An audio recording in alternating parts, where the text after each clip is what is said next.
Kanımızda endometriyal polip var. Aybaşı qanaxmaları çox olduğu için bizə müraciət edib. Təəssüf ki, xanımlarımız bizə kontrol müayinəyə gəlmirlər. Bütün gələn pasientlərin şikayətləri var. Halbuki bütün qadınlar ildə bir dəfə, klimaks dövründəkilər isə 6 ayda bir müayinəyə gəlməlidir.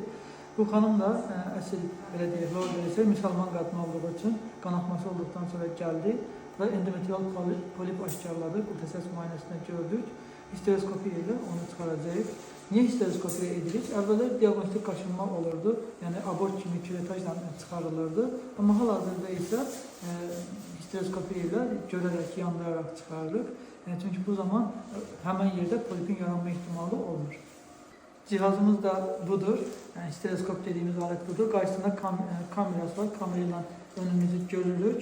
Gördükten sonra ise buranı yəqin ki ekran göstərir kamera. Bu hissəyə biz o polipi yandırarak çıxarırıq. Bu şekilde eləyəndə yandırarak çıxarabilirik. Və bu şekilde əməliyyatımız da 10-15 dəqiqə çəkir. Belə çıxarılan materialda mütləq patoloji müayinəyə göndərilir. Çünki poliplər bəzən bədxassəli ola bilir. Polip üzərində hiperplaziya ocaqları ya da xərçəng hüceyrələri ola bilir. Çox nadir hallarda olsa da.